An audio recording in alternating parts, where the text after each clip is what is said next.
आइए तो अब 5वीं वीडियो है, लास्ट का। जिस वीडियो को पढ़ने के बाद आपका भारत संसाधन और उपयोगिता खत्म हो जाएगा।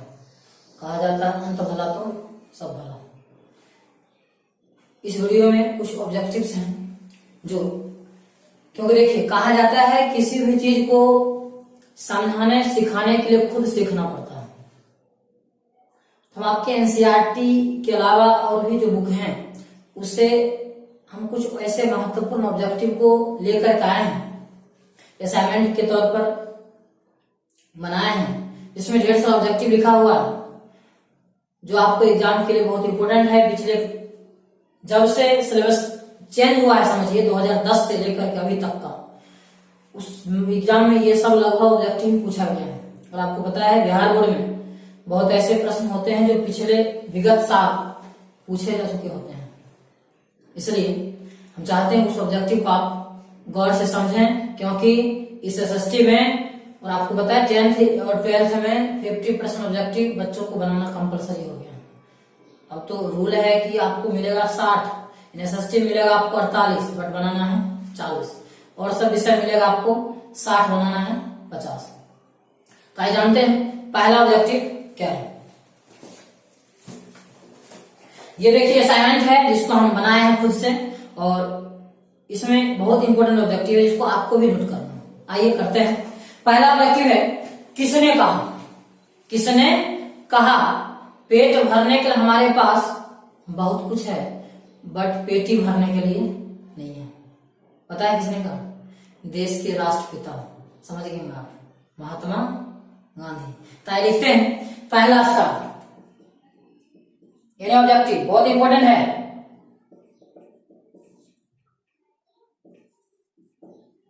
कि किसने कहा कि हमारे पास पेट भरने के लिए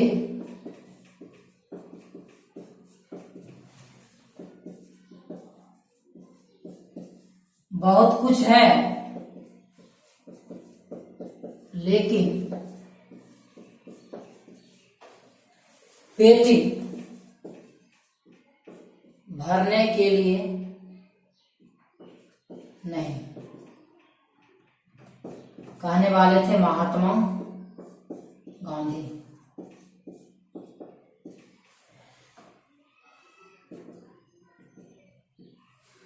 पता है ऐसा क्यों बोले? तो हमारे देश में अन्य देशों की अपेक्षा संसाधन की कमी है। आइए दूसरा ऑब्जेक्टिव देखते हैं। नर्मदा बचाओ आंदोलन। नर्मदा नदी का नाम सुने? आज पता है सभी नदी ज्यादा सा मतलब प्रदूषण उस नदी में गिराने या डालने के कारण बहुत ऐसे नदी हैं जो उस प्रदूषित हो जा रही हैं, वह सूखती चली जा रही हैं। और हम आपको बता रहे हैं हमारे देश में 10,000 से भी ज्यादा नदियां हैं, फिर भी याद है।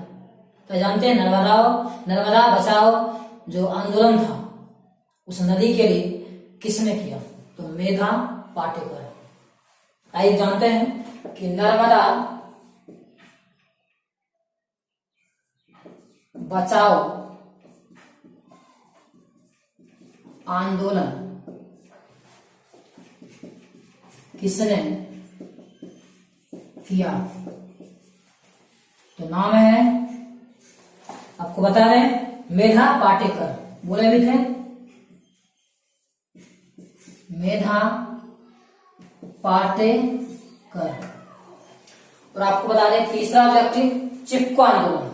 जी हाँ, 1972 ईस्वी में उत्तर प्रदेश में सुंदर लाल बहुगुणा के नेतृत्व में एक आंदोलन चलाया गया। उसी आंदोलन को कहते हैं चिपको आंदोलन, क्योंकि उसका उद्देश्य था कि सभी वृक्ष को काटे, बट वहां की स्थानीय महिलाओं ने वृक्ष में चिपक कर उस वृक्ष को कटने से बचाए थे।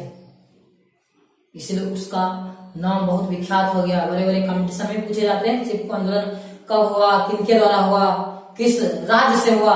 तो राज्य का नाम उत्तर प्रदेश। कब हुआ? 1972 किनके नेतृत्व में हुआ? तो सुंदरलाल बहुगुणा के नेतृत्व में। आइए जानते हैं चिपको आंदोलन। चिपको आंदोलन किनके नेतृत्व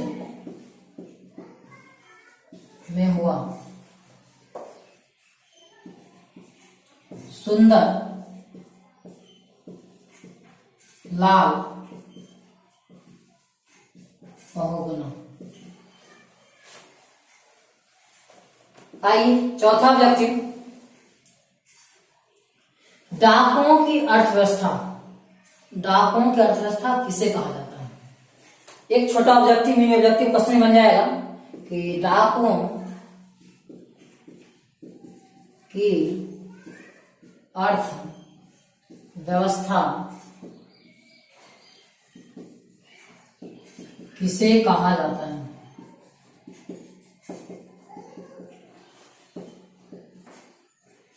तो पता है संसाधनों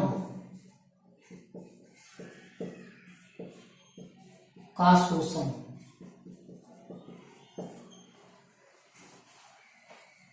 क्योंकि हमारे देश में बहुत ऐसे संसाधन हैं जिस पर अभी भी गलत आदमियों का हाथ है। आइए जानते हैं पांचवा ऑब्जेक्टिव, पर्यावरण संरक्षण हेतु विश्व शिखर सम्मेलन 1972 में हुआ, बट कहां हुआ?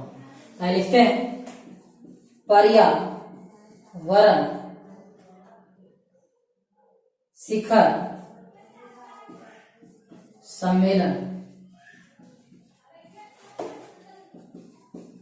विश्व में 1972 ईस्वी में कहां प्रथम बार हुआ? आपका आंसर होगा स्कॉटहोम। क्या होगा? स्कॉटहोम।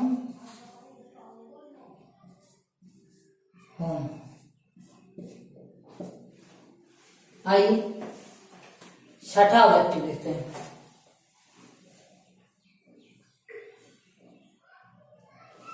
पर्यावरण दिवस। क्या पर्यावरण दिवस कब मनाया जाता है? जान ले, 5 जून को। कब से शुरू हुआ? 1972 ईस्वी से शुरू हुआ। आइए जानते हैं पर्यावरण दिवस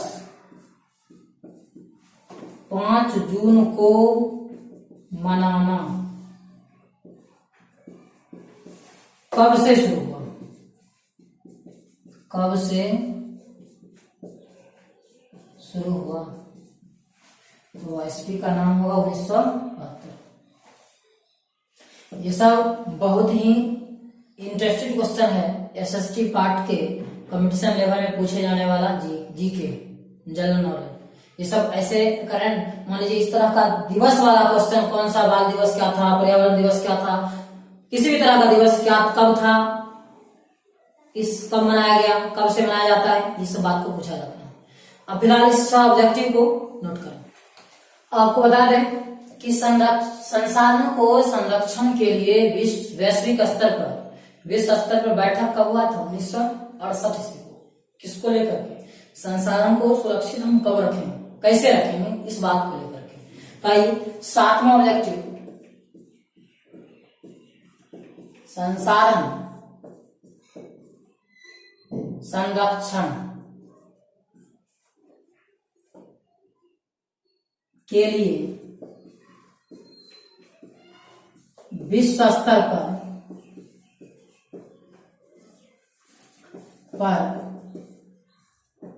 कब बैठक हुआ?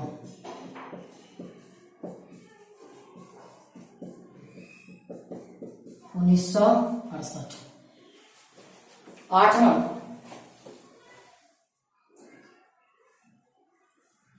1972 में एक पुस्तक निकला था, स्मॉल इज ब्यूटीफुल। क्या पुस्तक था? Small is beautiful. उसमें गांधी जी के बारे में लिखा गया था, वह पहला बुक था। आइए जानते हैं कि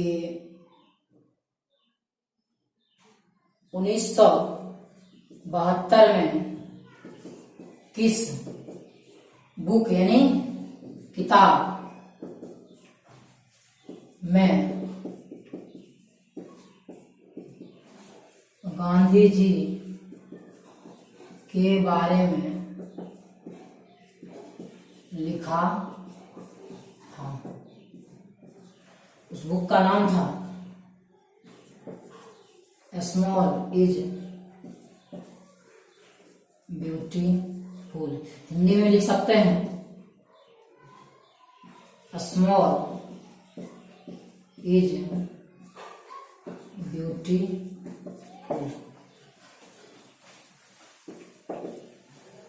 आइए अब हम जानेंगे आखिर स्मॉल इज ब्यूटीफुल नामक जो पुस्तक था वह लिखा गया 1972 ईस्वी से।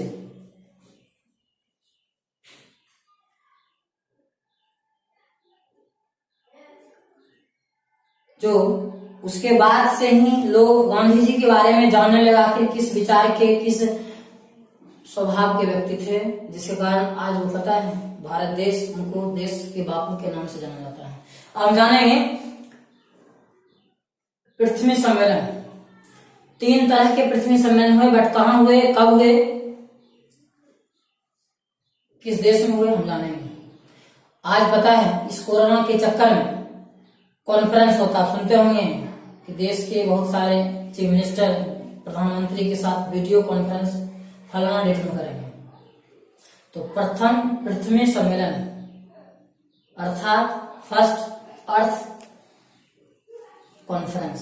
सम्मेलन का अर्थ होता है कॉन्फ्रेंस, कॉन्फ्रेंस का हिंदी होता है सम्मेलन। हम जानेंगे प्रथम पृथ्वी सम्मेलन कब हुआ और कहाँ हुआ।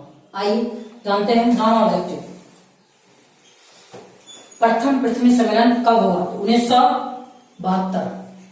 ठीक उस प्रथम पृथ्वी सम्मेलन के 5 साल बाद द्वितीय पृथ्वी सम्मेलन हुआ 1997 में। प्रथम पृथ्वी सम्मेलन 1992 में, द्वितीय 1997 में। फिर आप 5 में फिर 10 साल यानी 1992 में फिर आप 10 साल जोड़ते 2002 में जाकर के तृतीय पृथ्वी सम्मेलन हुआ। हम जानेंगे पहले प्रथम पृथ्वी सम्मेलन 1992 में कहाँ हुआ, कहाँ हुआ।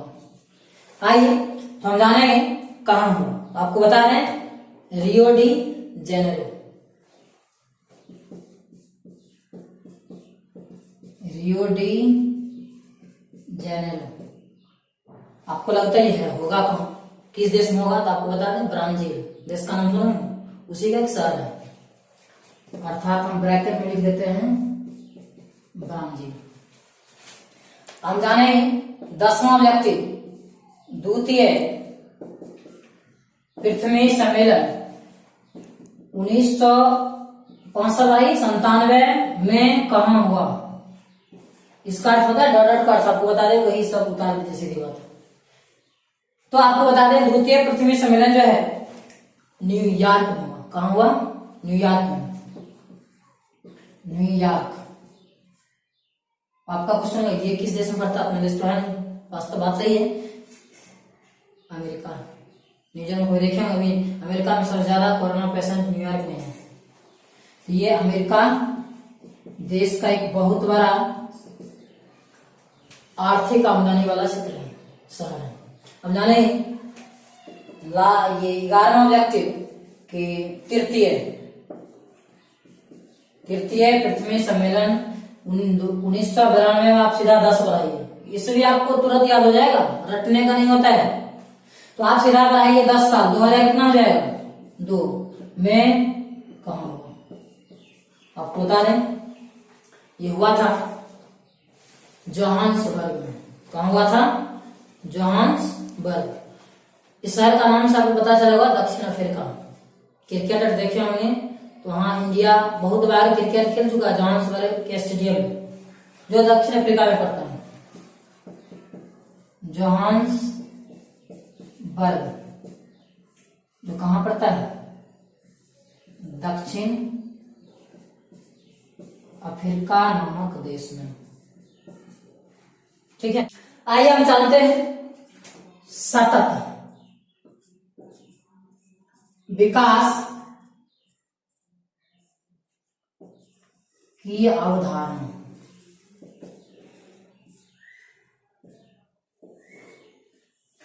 ये भी बहुत इंपॉर्टेंट है पॉइंट, क्योंकि आपके एनसीईआरटी में इससे क्वेश्चन दिया भी गया है। अब जानेंगे सतत विकास की अवधारणा क्या होता है, इसको समझिए, याद हो जाएगा, रटने की कोई जरूरत नहीं है। अब जानते हैं कि प्रकृति द्वारा हमें जो कुछ भी मिल रहा है वह निःशुल्क मिलता है। हम प्रकृति के आंचल में पलते हैं, बढ़ते हैं, परंतु आज उसका ही रखवाला करने के लिए कोई तैयार नहीं, जिसका परिणाम है कि वनों का दिन प्रतिदिन सफाया होता जा रहा है, जिससे हमारा पारिस्थितिक तंत्र में संकट उत्पन्न होते जाता है। वर्षा होना चाहिए, बरसात के समय होता कभी और है, यानी पारिस्थितिक तंत्र में फेरबदल होता है, जिससे अम्लीय वर्षा, विभिन्न तरह के प्राकृतिक आपदाएं, चाहे वो तूफान हो, सुनामी हो, और ऐसा हम सुने भी हैं न्यूज के माध्यम से, इस साल सुनामी आने वाला है किसी देश में। ये सब पारिस्थितिक तंत्र जब उलट पुलट होगा तो निश्चित है इस दुनिया में कुछ ना कुछ गड़बड़ होगा। इसलिए हमें सतत विकास की अवधारणा को ध्यान में रखते हुए हम संसाधन का उपयोग करेंगे, तभी हम वर्तमान के साथ साथ संसाधन का भविष्य में भी हम उपयोग कर सकते हैं, वरना दिक्कत है। आइए हम जानेंगे सतत विकास की अवधारणा होता क्या है, इसको समझते हैं। लिखेंगे सीधा, हम जानते हैं कि प्रकृति द्वारा हमें विभिन्न तरह के संसाधन, जैसे आप वनस्पति ले लें, इत्यादि हो सकता है। फिर एक उदाहरण से समझना चाहते हैं, निःशुल्क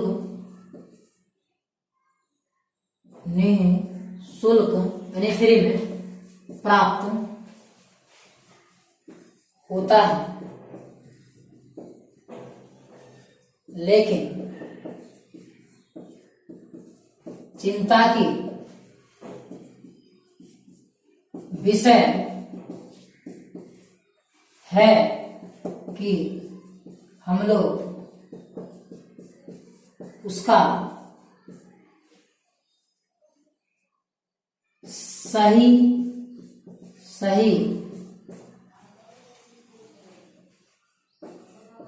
उपयोग नहीं कर पाते हैं, बल्कि उन वृक्षों का अंधाधुंध कटाई करते जा रहे हैं।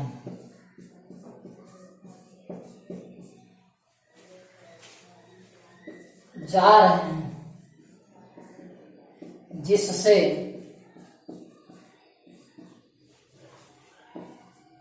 प्रकृति के पारिस्थितिक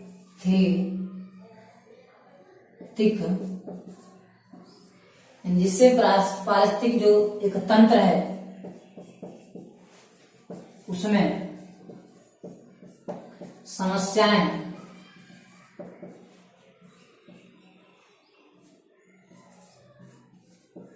उत्पन्न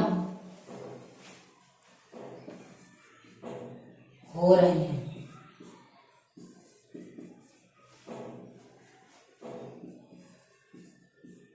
जिससे हमारा कर्तव्य बनता है कि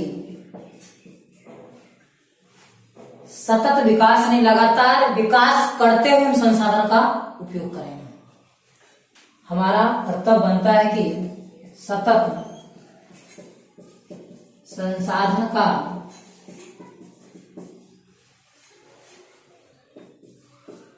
विकास करते हुए संसाधन का उपयोग करें ताकि वर्तमान के साथ, आइए फिर ऊपर से लिखते हैं, साथ साथ भविष्य में भी इसका उपयोग कर सकें। ठीक है, इसका आंसर समझिए आपका कंप्लीट है। तो उसी को हम सतत विकास की अवधारणा कहेंगे। आइए इस तमाम बातों से क्वेश्चन निकलता है जो हम पहले बोले भी थे, अभी भी बोल रहे हैं, एग्जाम के दृष्टिकोण से महत्वपूर्ण है, इसलिए आप उस क्वेश्चन को लिखें कि सतत विकास की अवधारणा क्या क्या है, सतत विकास की अवधारणा क्या क्या है, या संसाधन के सतत विकासों को के बारे में बताओ। तो आप इस प्रकृति में जो भी एक वनस्पति से उठाई उसको हम खत्म करेंगे, क्या क्या समस्या उत्पन्न हो सकती है, विभिन्न तरह की अम्लीय वर्षा, ज्वार भाटा, किसी भी तरह का प्राकृतिक आपदा आ सकते हैं, इसलिए वह ना हो ऐसा हम इसका क्यों नहीं विकास करते जाएंगे, उपयोग करते जाएंगे, विकास करते जाएंगे, उपयोग करते जाएंगे। आइए आगे हम अब देखेंगे कि लास्ट में आपको बताया गया था कि प्रथम पृथ्वी सम्मेलन, द्वितीय पृथ्वी सम्मेलन, तृतीय पृथ्वी सम्मेलन, अभी तो ऑब्जेक्टिव बताया गया, बट हुआ कब हुआ, कहाँ हुआ, ठीक है, बट क्यों हुआ, प्रश्न उठता है, प्रथम पृथ्वी सम्मेलन क्यों किया गया, द्वितीय क्यों किया गया, तृतीय क्यों किया गया, फिर हम जानेंगे क्योटो सम्मेलन के बारे में, उसके एजेंडा 21 उसके बारे में जानेंगे, तो उसके बाद ये खत्म हो जाएगा। तो हम जानते हैं कि प्रथम पृथ्वी सम्मेलन क्या था। प्रथम पृथ्वी सम्मेलन जैसा कि आपको ऑब्जेक्टिव बताया गया, यह हुआ था 1992 में, किस शहर में, रियो डी जेनेरो नामक शहर में। वह शहर किस देश का था पता है, ब्राजील का। कहां का था, ब्राजील का। आइए हम जानेंगे, वह तो हुआ बट उसमें 178 देश के जो भी प्रतिनिधि थे उसमें भाग लिए थे,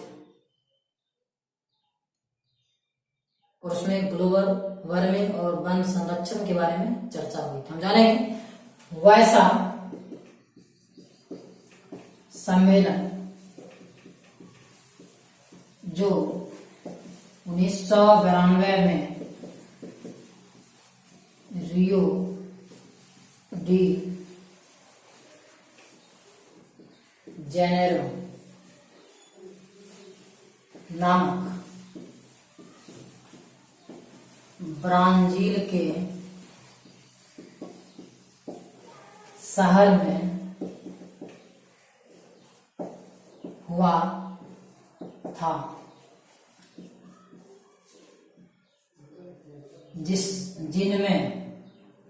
जिनमें दुनिया के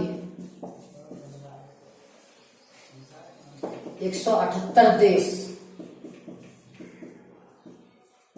शामिल हुए थे, जिसमें ग्लोबल वार्मिंग, इसके बारे में आइए लिख लेते हैं। तो इसका समझते हैं ग्लोबल वार्मिंग क्या होता है। ग्लोबल वार्मिंग को वन संरक्षण के बारे में चर्चा हुआ था, तो उसे क्या कहेंगे, प्रथम पृथ्वी सम्मेलन कहते हैं। आइए हम जानेंगे ग्लोबल वार्मिंग।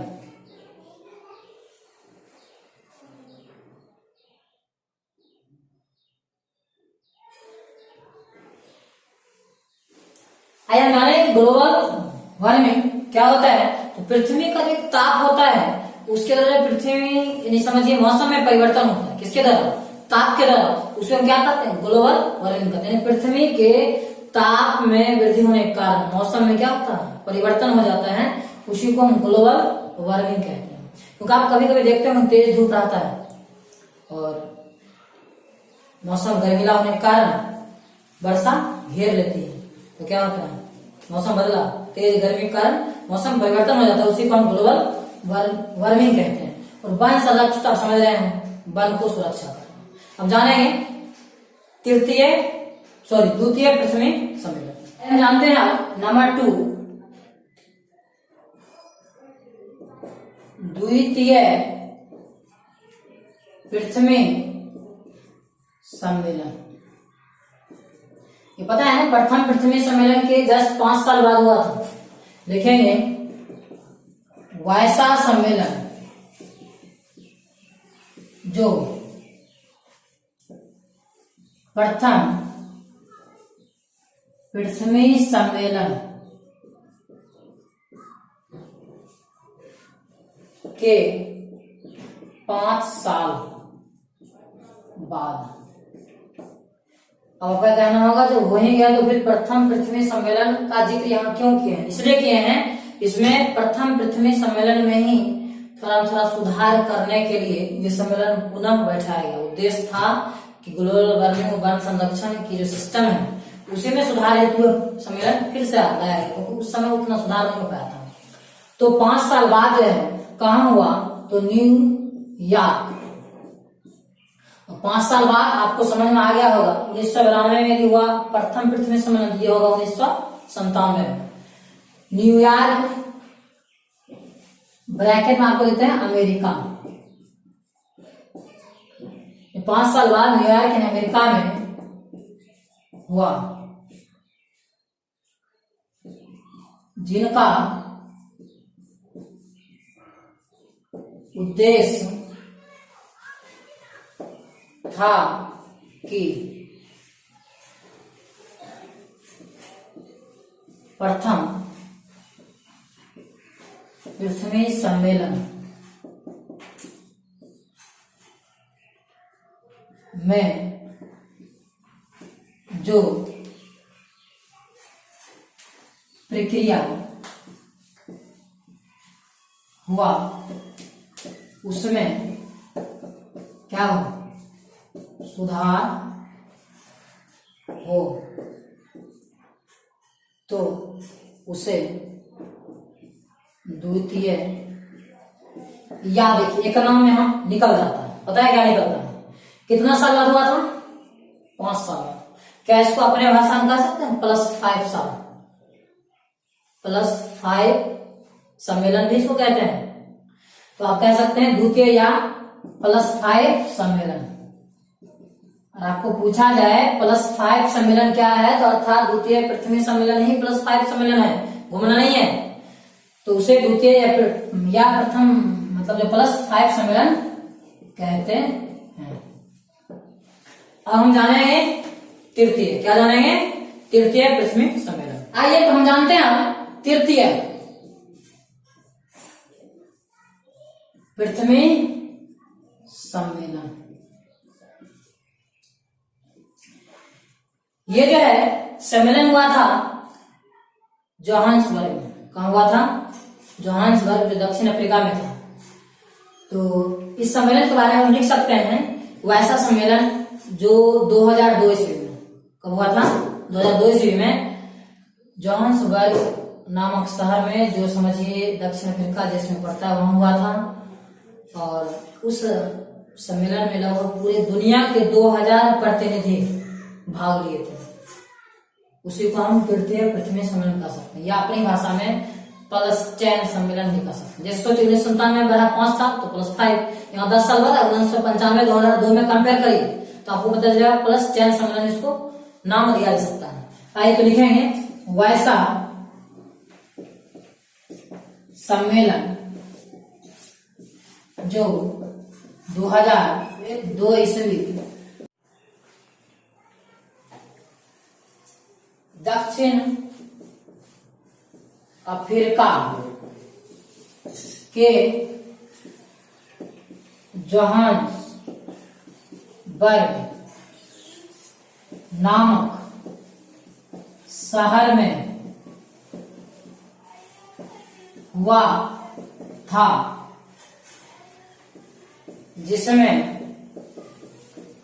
पूरे दुनिया के 2000 प्रतिनिधि भाग लिए थे। उसे ही तृतीय पृथ्वी सम्मेलन कहते हैं,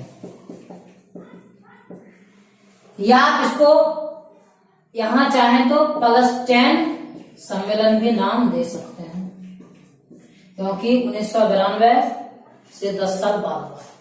अब जाने लास्ट 2 पॉइंट है, क्योटो सम्मेलन और एजेंडा 21। आइए हम जानते हैं अब क्योटो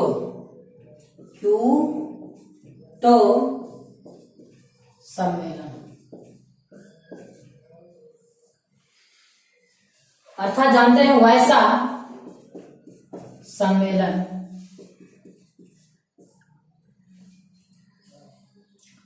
जो ये ग्लोबल वार्मिंग क्या बताया गया, प्रथम पृथ्वी सम्मेलन आपको बताया गया था ग्लोबल वार्मिंग, उसको ध्यान में रखते हुए ये हुआ था दूसरा शहर में, जापान के क्योटो नामक शहर में। कब हुआ था? जापान के क्योटो नामक शहर में हुआ था, और ग्लोबल वार्मिंग के एंगल से इसको बारे में सोचा गया था, जिसमें सुधार हो, जिसमें समझिए 159 देश में भाग लिया था।